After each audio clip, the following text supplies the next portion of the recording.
So, as most of you who listen to these talks now probably know, I almost always pick a topic that relates to whatever it is that I've been working on myself. And this month is no different. So, along with weathering the great storm of the pandemic, which I know we all experienced together, even though we were all in many different boats, if you will, and each had our own experiences, I have to confess that the past several years have probably been the most challenging of my entire adult life. In fact, until very recently, it was just one of those times where the rug just kept getting pulled out from under me on many different levels, one big thing after another big thing, with very little time in between any one particular big crisis for me to truly regain a solid sense of ground or footing. And I know we've likely all been through these stormy periods in our lives when the rug has just been pulled out so many times that it no longer feels like we're standing on solid earth, but maybe more like we're falling through the air, not really knowing where we're going to land or when or how hard. And so during that time, one particular phrase that kept coming to mind was from my very favorite Buddhist nun, Pema Chodron, who told us this. She said, to be fully alive, fully human, and completely awake is to be continually thrown out of the nest. To live fully is to be always in no man's land, to experience each moment as completely new and fresh. To live is to be willing to die over and over again. And I just love this because what she's pointing to is one of the main tenets of the Buddhist teachings, which is the truth that everything in this world, including ourselves, is in a constant state of impermanence, or anicca in Pali, change without end, which essentially means that the rug or the ground that we're all trying to reach or maybe land on doesn't actually exist. And because it doesn't exist, our practice itself is really asking us to repeatedly discover or maybe rediscover that place of ground or balance within ourselves. And so obviously we don't do this just once, but we do this over and over again. And so reminding ourselves of this truth is really important. And it's also important to deeply acknowledge that sometimes there's just going to be those times in our lives when it's going to be incredibly difficult for us to maintain or reestablish or maybe even find that sort of ground for ourselves. So for instance, to go back to Pema's quote, when a baby bird is thrown out of the nest or maybe jumps out of the nest all on its own, we mostly assume that at some point it's going to find its footing somewhere, don't we? Now, we tend to believe or maybe hope that this bird is eventually going to land. We probably also assume that after the bird has found some solid footing to stand on, even a small branch, that it's going to be able to push off again and fly. But what happens if that bird just keeps falling and falling and falling, maybe for a really long time, maybe even for years? Or to put it another way, what happens when we ourselves can't seem to find any sort of ground beneath us? When we can't seem to find even one small branch where we can just rest for a while? What do we do then? And so for me, during my own long period of falling, one of the things that helped me the most was to practice, which means not perfectly, something the Buddha called khanti, which in English is often translated as patience. But of course, with all these Pali words, it really means so much more. In the teachings, there's a great short exchange between the Buddha and his first cousin Ananda, who also happens to be the Buddha's most dedicated student and companion, where Ananda asks him, Lord, what is the most important thing for a monk to practice? And just for a moment, we might even pause here and consider how closely we might want to listen for the Buddha himself to answer that question.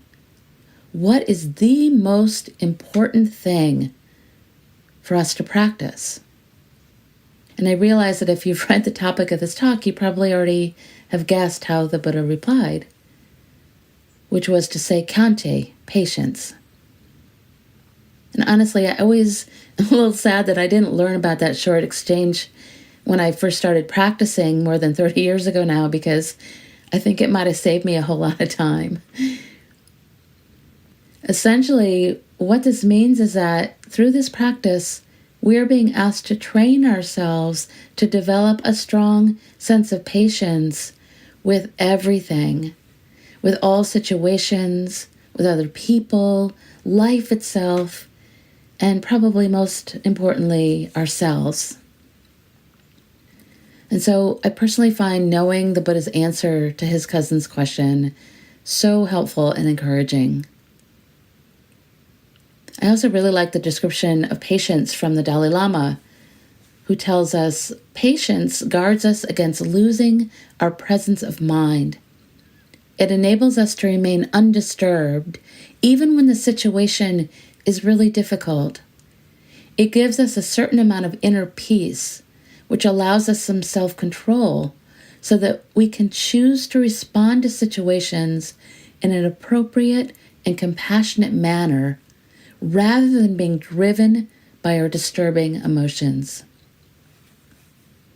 And if we think about it, that really about sums it up, doesn't it?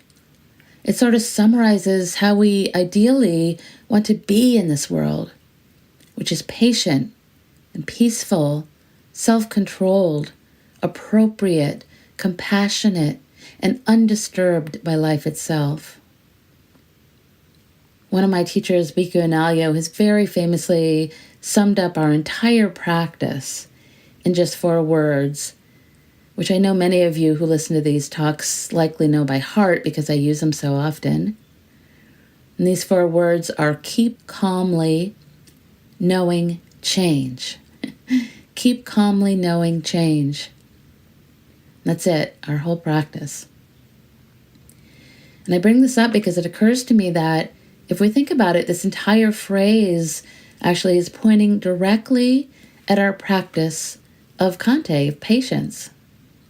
And so we might even be able to condense Bhikkhu Analayo's excellent 4-word phrase down to just one simple word: patience.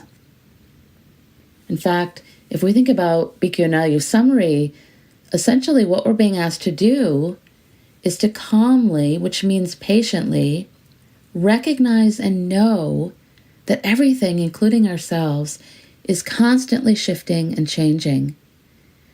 And that again, that stable ground that we're all searching for doesn't exist except for the stability that we're being asked to discover within ourselves through this practice.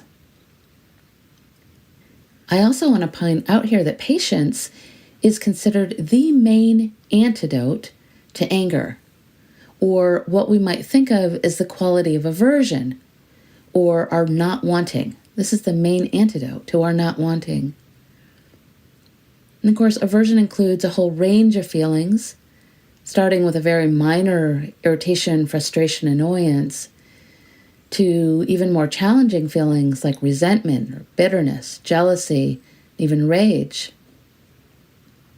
So these feelings of aversion are really the key, because the truth is we absolutely also experience the very same feelings whenever we're really wanting something, don't we? So for instance, we can feel irritated, frustrated, annoyed, resentful, jealous, and even rageful about not being able to get what we want, right?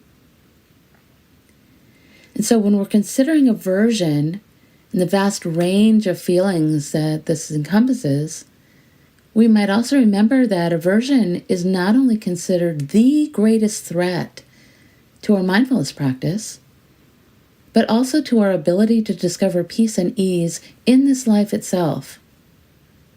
And again, that the main, most important antidote for this, for all of it, is this vital quality of patience. And so given this, it can be really helpful to understand more clearly how the Buddha describes this quality so that we can better understand how to start practicing it more.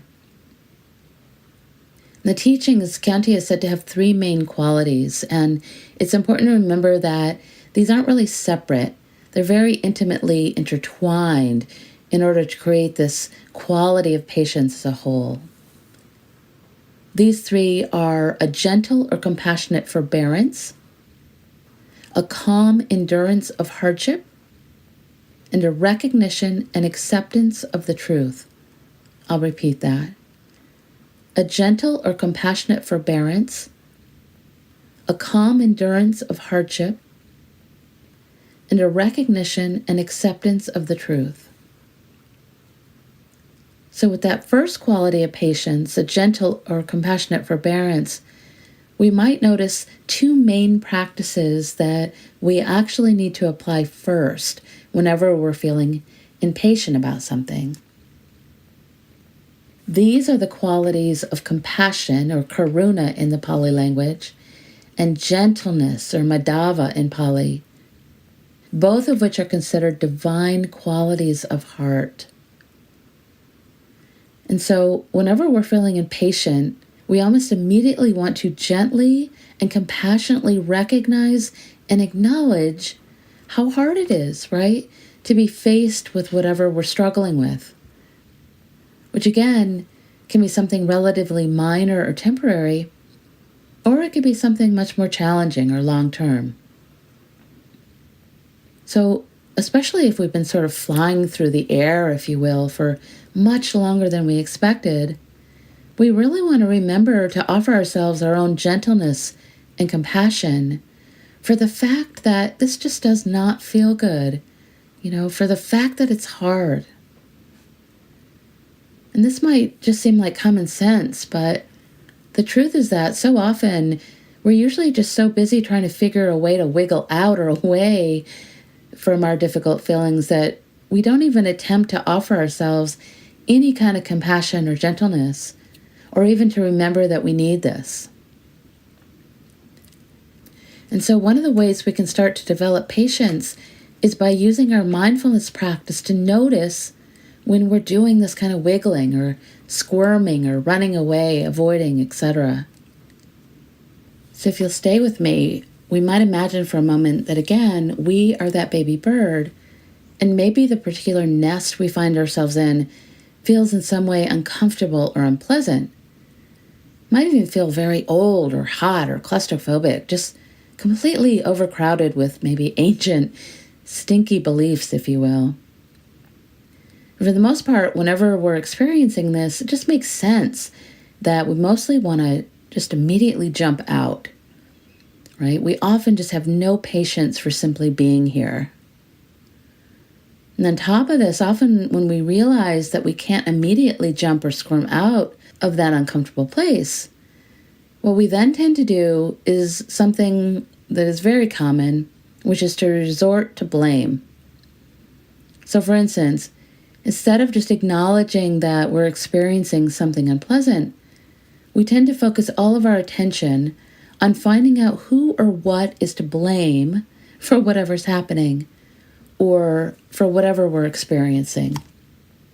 It's like we have an almost automatic response that involves an underlying belief that somehow, somewhere, someone has to be responsible for this. And we usually also have an underlying belief that the responsible party needs to be held accountable. And sadly, this type of blaming can just be never ending and can go on for years and years. We might recognize this in the form of beliefs that convince us that I should or shouldn't have, or it should or shouldn't have, or he, she, they should or shouldn't have, etc. And so as a practice, we might even begin to notice how much energy we might be putting into all these distracting shoulds, maybe by imagining them as bees swarming around our nest. Sometimes when we start to pay attention to them, we might realize then maybe there's really only a few of them. Maybe they're not really bothering that much. But at other times, we might recognize that maybe there's just a whole swarm of them buzzing around, stinging us over and over. And especially when we've been blaming ourselves, this can just make whatever we're feeling that much more painful. And so either way, whenever we can use our mindfulness practice to finally catch one of those bees, if you will, it can just feel so satisfying to more clearly see how we've been distracting ourselves with all of these shoulds. We might even imagine ourselves saying something like, aha, I gotcha, when we can finally see what we've been doing. And so this is one of the ways we can use our mindfulness practice to really become much more aware of all the ways we're in some way trying to jump out or maybe away from that uncomfortable place. Again, by either running, avoiding, distracting ourselves, or by trying to focus on who is to blame. On the other hand, we also want to become more aware of all the ways our impatience might be showing up in the form of trying to jump in. For instance, we might notice that we want to jump in and fight like hell with something, right? Or we might immediately want to jump in and try to defend ourselves. This jumping in might also express itself in the form of trying to somehow prop ourselves up because we just have no patience for losing any egotistical ground, if you will. Another common way this jumping in can show up is in the form of immediately trying to fix something, like right now, instead of calmly, patiently enduring whatever it is that might be happening or what we might be feeling or believing. And by the way, we not only do this with our own struggles, but many of us also have a tendency to do this when others are struggling. So often we just don't have a lot of patience for allowing people to simply feel whatever they're feeling or to experience whatever they're experiencing. And so instead, we become impatient with them, and we might feel the urge to either jump away or fight them or judge or blame them. Or maybe we, again, jump in by showering them with whatever we believe is somehow going to fix them or fix the situation that they currently find themselves in, which in some way we're hoping will make their uncomfortable feelings go away. But the truth is, their feelings are usually making us uncomfortable. And so if you've ever been on the receiving end of this, you might recall how painful it can be. And so if you'll allow me to stick with this image of a baby bird, we might now imagine that as that bird, maybe we find that we've been kicked out of the nest, or maybe we've tried leaping out of the nest by ourselves. But instead of flying, where we find ourselves is splat on the concrete, right? Maybe feeling emotionally bruised or even injured. Again, maybe this has happened over and over again. And so in any case, whenever we find ourselves here, we might imagine that the gentle or compassionate forbearance part of our patience practice is like a kind person who might lean over, very gently cradle us in their hands in some way, and offer us some kind words of empathy and understanding, and then help us to stand and steady ourselves, or maybe even return us to the nest to try again. In the Tibetan Shambhala tradition, which was my first tradition, there's actually a great image that I like to remember that describes the kind of calm, gentle, loving patience that we want to offer ourselves whenever we're feeling impatient or when we're experiencing difficult feelings. And this is an image of a mother bird who protects and cares for her young until they are strong enough to fly away. And in the teachings, this is the practice of, quote, placing our fearful mind in the cradle of loving kindness. placing our fearful mind in the cradle of loving kindness. And here, what's important to remember is that when we're doing this, we're asking ourselves to be both, right? Both the mother and the baby. And so we want to not only offer ourselves our own gentle care and patience, we also want to actually allow ourselves to truly rest and receive this gentle care, which, as we all know, can often be one of the most difficult parts of this practice, to actually give ourselves this.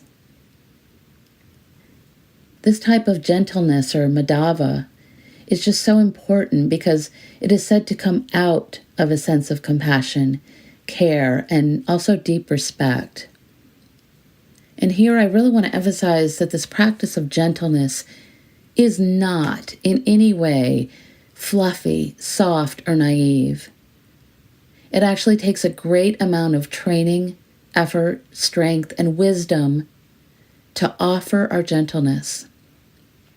In fact, offering the opposite of gentleness takes much less effort, much less mindfulness, thoughtfulness, or strength.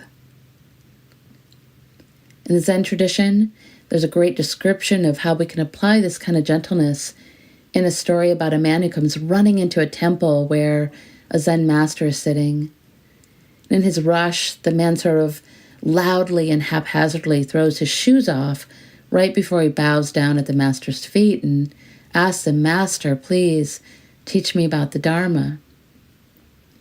And in his calm, patient way, the Zen master replies, "I will, but first, you need to learn to respect your shoes." How we take care of inert objects reveals the state of the mind. This madhava, or gentleness, is a disposition of the mind. When someone has this state of mind, all their actions have this quality. And so, to continue, we might again imagine that as that baby bird, again, we have just very gently been picked up and placed back into the nest, and have really offered ourselves our own compassion and gentleness. But now, maybe we're just feeling totally exhausted, or confused, or frustrated, or maybe even hurt, either emotionally or physically, or maybe both. And we really just don't want to be in the nest. Again, maybe we're adverse to it. And what we want instead is just to fly the hell out of there, right? And feel free. But if we try to leap out the same way that we did before, it's very likely that we're just going to get hurt in the same way again. So it's actually really important for us to stop and rest here a while and truly take care of ourselves before we try again. So whenever we find ourselves here in this place, feeling stuck and impatient with these feelings that we really don't want to be feeling, it can be so helpful to remember the quality of patience that involves a, quote, calm endurance of hardship. With this particular quality, I really want to stress that this endurance does not in any way mean that we're being asked to be passive, right? So we aren't in any way being asked to stuff anything or grit our teeth and bear it. We're also not being asked to put up with anyone's bad behavior. And we also aren't being asked to just give up in despair, or to not try again, or to not try to do something different. That's not what that means. What we are being asked to do is to very clearly recognize what's happening and to nurture a real acceptance of this, to really honestly recognize the situation that we find ourselves in. We might even recall that our practice of patience involves a, quote, recognition and acceptance of the truth, which means we're being asked to accept our experience exactly as it is, with all its suffering, rather than how we want it to be. Right? So in fact, whenever we're feeling impatient with a person, situation, or even ourselves, we might notice that there's usually a gap between what is and how we want it to be. Right? So this is our classic ongoing battle between craving and aversion, wanting, not wanting, or maybe between our hope and our fear. And as the teachings show us, it's not our wanting or not wanting that causes us to suffer. It's our strong attachment to these things, or our attachment to wanting ourselves, other people, situations, life itself really, to be exactly as we want it to be all the time. In other words, to paraphrase the modern day teacher Adyashanti, whenever we battle with reality, we suffer. Whenever we battle with reality, we suffer. In the Buddhist teachings, there's a classic story called the parable of the two arrows that points to the pain of our impatience, where the Buddha describes what happens to us when we don't want to be with the ache of whatever's happening. In this parable, when something unpleasant happens, that's the first arrow, and we feel the sting of it, the ouch. And by the way, this could be something really minor, like someone asking us to do something we don't want to do. Or it could be something much more impactful, like maybe a bad health diagnosis, or a financial crisis, or a big breakup, etc. In either case, that first arrow is the sting. It's where we're simply recognizing, okay, wow, this is a moment of suffering. I'm right now experiencing something unpleasant or painful or upsetting. The second arrow is the one that we stab into ourselves, maybe over and over again. And this includes all of our stories and commentary and beliefs about what's happening, along with all the ways that we might automatically be reacting to what's happening, maybe in unskillful or harmful or, again, in impatient ways. So the idea is that the first ouch, that first arrow, is usually completely out of our control and unpredictable, just like the weather. We really have no control about how, when, or in what form it will arrive, or how we react to the initial sting of something. It's just automatic, right? Something happens, someone says something, and we feel a sting, an ouch. But how we experience that second arrow is really up to us. After the first one, we then get to decide how many times we want to stab ourselves, right? And in what way and for how long. There's a very common Buddhist phrase that relates to the story, which is pain is inevitable, suffering is optional. Pain is inevitable, suffering is optional. And so part of this calm endurance of hardship, part of patience, means that we need to first become willing to gently and compassionately be with the ouch of that first arrow as it arises and passes, while also becoming patient enough to take a good, hard look at all the ways that we might be stabbing ourselves with that second arrow. And one of the best mindfulness tools that I know of that is so helpful for discovering this kind of patience is a practice that involves the acronym STOP, S-T-O-P.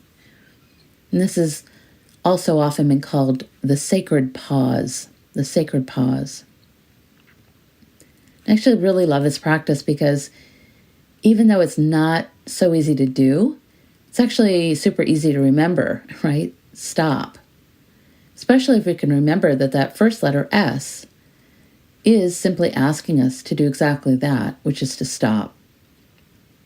The hard part about this initial step is that it's asking us to, again, recognize our need to stop, right? To notice that we've been struck by some sort of arrow.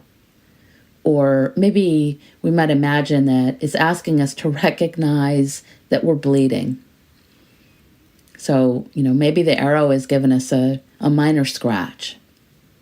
It still stings, and we still want to acknowledge it and offer ourselves our compassion for experiencing the scratch, but we can recognize that it's just a scratch, it's temporary, it's not so significant. What I find so interesting about this, though, is that it is the times that we most need to stop and recognize that we're bleeding, maybe a lot. That it's also the time that we just won't allow ourselves to do this and pay attention because it just feels too overwhelming, right? And as you might imagine, this is exactly where we start to either jump in or jump out. And so that first step can be really monumental sometimes, to simply recognize this need to stop. So the second part of that step, if you will, is to actually do it, right? To stop. And here we might literally physically stop or pause, maybe close our eyes and maybe even place a hand on our hearts. As we're doing this, we might acknowledge that what we're asking of ourselves is to courageously and patiently face whatever it is that's happening, again, with great compassion and gentleness. And because this can often be so challenging, the next step can help us to really stay with this. And this is the T in stop, which stands for take a breath. Take a breath. And honestly, just one simple breath sometimes can really help us with this, to stop. Especially, for instance, in an argument or when someone has just said something rude to us or challenging. Just one breath can often save us from doing or saying something we just can't take back. In fact, sometimes just one good, long, conscious, compassionate breath might even stop an entire relationship from crumbling. And so to continue, after we've stopped and taken a breath, our next step is the O in stop, which is another difficult part because it involves opening up to the ouch, really allowing ourselves to truly feel it finally and stop avoiding it. And for most of us, this is almost always a step that we want to jump over or away from, again, because it's exactly the place that we've been avoiding. But this step, allowing ourselves to truly feel whatever we're feeling, is actually the most important one. Because the truth is, when we can finally allow ourselves to stop stuffing or avoiding whatever it is that we've been feeling and allow ourselves to more clearly see it and feel it, this is where we find the possibility of freedom, the place where something absolutely new can emerge. And it really can feel like a breath of fresh air. The way I often like to describe this is to imagine what it might feel like to hold a beach ball under the ocean, right? Maybe for a few hours or a day or a week or even years. Just imagine how much effort that would take to hold it down and how absolutely exhausting that would be, and to sense what a relief it would be to simply loosen up and let it rise to the surface and be seen. Very similar to how every single human on this planet does not want to be suppressed, tied down, put away, judged, criticized, or hidden, our own emotions do not want this type of treatment either, right? Our emotions want our kind, compassionate, loving presence and attention. They want to be acknowledged and seen and heard and to be able to express themselves. And of course, just as we wouldn't want other people to act out on their emotions, we also don't want to allow ourselves to simply act out of our emotions, especially in harmful or unskillful ways. So again, we simply want to acknowledge them, feel them, and really listen to them. Because if we can allow this, the truth is that they always have something important to teach us and to tell us. And as we all know, when we don't listen to our emotions, they have a tendency to stick around and keep showing up again and again in all sorts of unpleasant and unwelcome ways until we finally have the courage to just sit down with them and listen to what they've been trying to tell us. So that is the O in stop, to open up to the ouch, or maybe open to the ocean.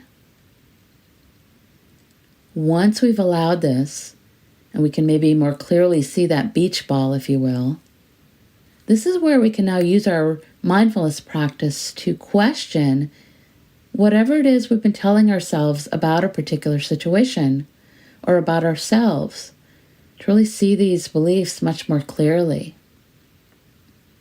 And once we've done this, this is going to lead us to the last step in the stop process, which is the P, which stands for either proceed or to park, which, by the way, is also an option.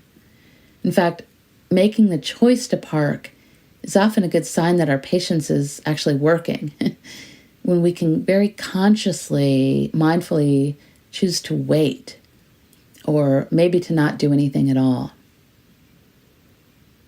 And so, if you'll recall the parable of those two arrows, and the truth that we only have control over that second arrow, how we respond, this final part of the stop practice is exactly where we now have this choice.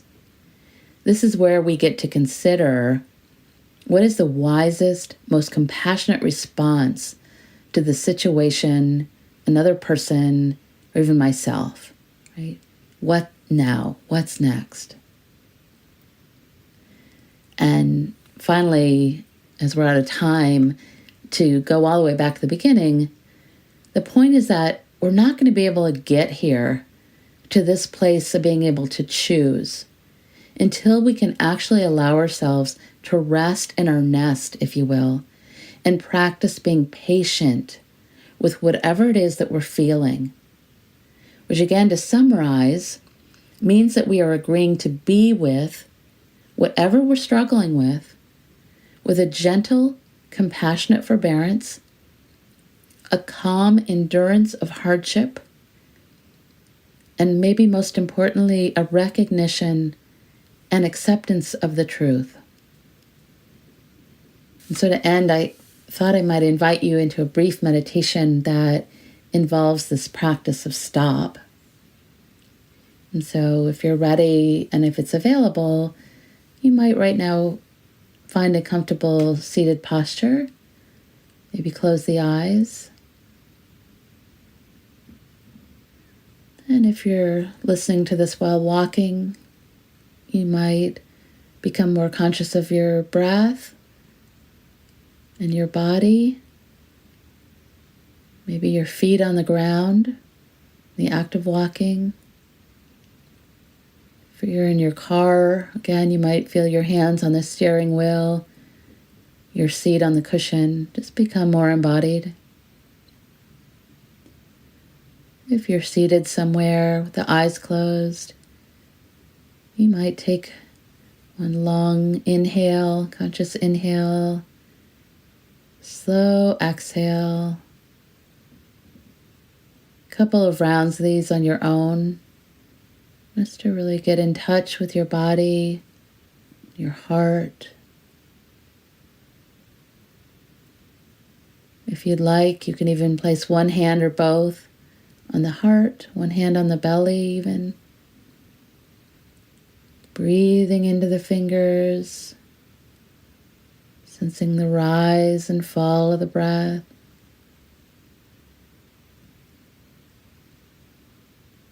You might let the shoulders drop down.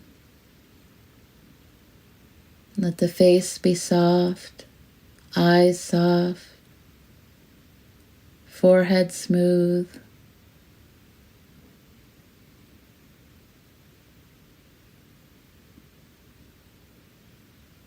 You might let the center of the palms be soft and open.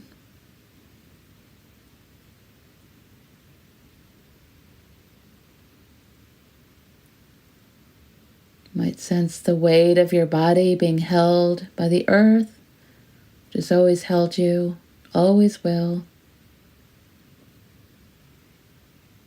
So allowing yourself to feel held.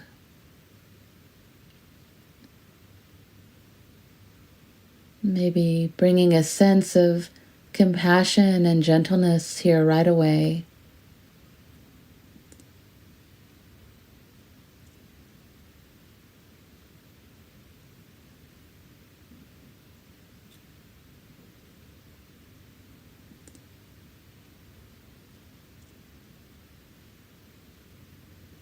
And so as you're ready now, you might think of something that you've been struggling with lately. Maybe something you've been feeling a bit impatient about. This could be an impatience you have with another person, situation, or even something you're feeling impatient about within yourself. And again, you can always place a hand on the heart, or both hands, one hand on the heart, one on the belly. Really inviting yourself to stop, pause, really acknowledge this impatience. Acknowledge that it's been here, this impatience.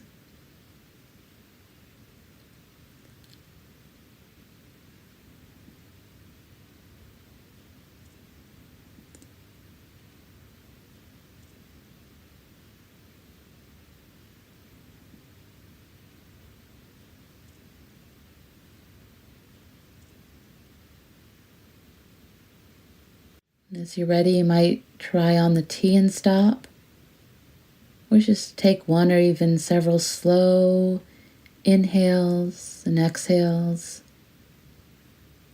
And truly, again, allow yourself that gentle, compassionate care, like you're holding an injured baby bird who's just fallen out of the nest. Acknowledging how hard this has been to have this impatience.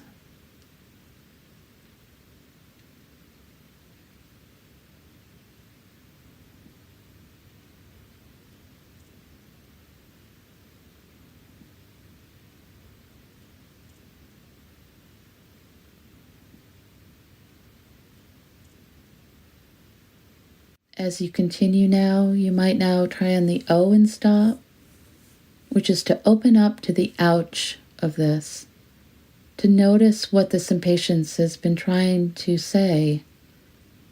What have you been believing, or maybe how has it been manifesting in the mind, body, and heart?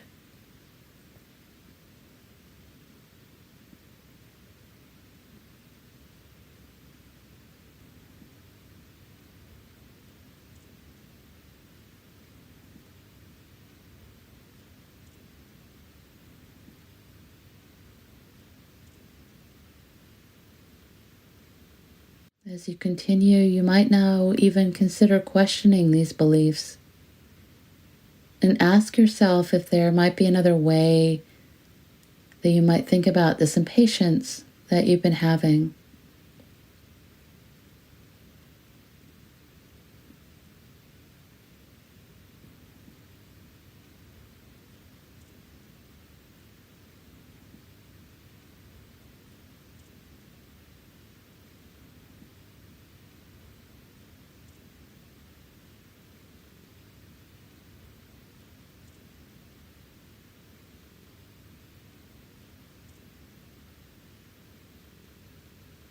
As you're ready now, you might now try on that last part of stop, which is to ask yourself how you want to proceed, or maybe if you want to park, and how you'd like to do this.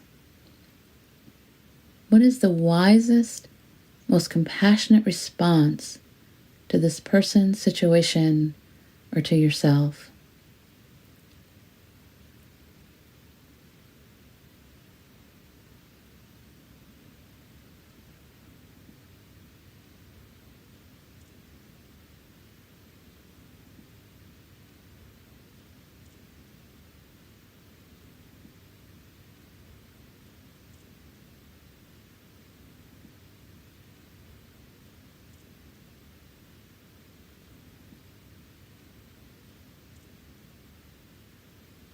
And finally, with the eyes still closed, just listening to these words from the late, great Thich Nhat Hanh.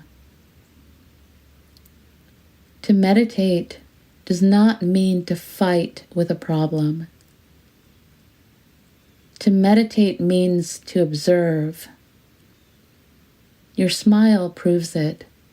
It proves that you are being gentle with yourself, that the sun of awareness is shining in you, that you have control of your situation.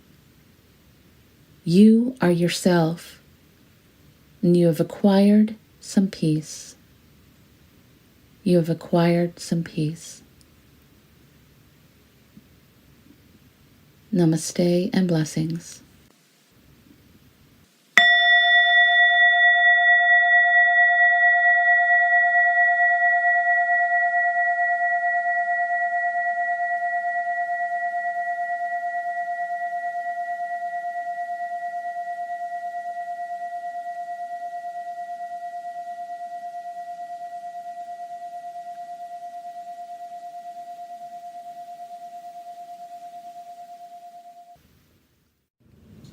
I hope you enjoyed this talk. These talks are always offered freely so that no one is ever denied access to these teachings, and your support really makes a difference. Dana is an ancient Pali word that means spontaneous generosity of heart. If you feel inspired to offer dana, you can do so by visiting my website at www.undisturbed.com.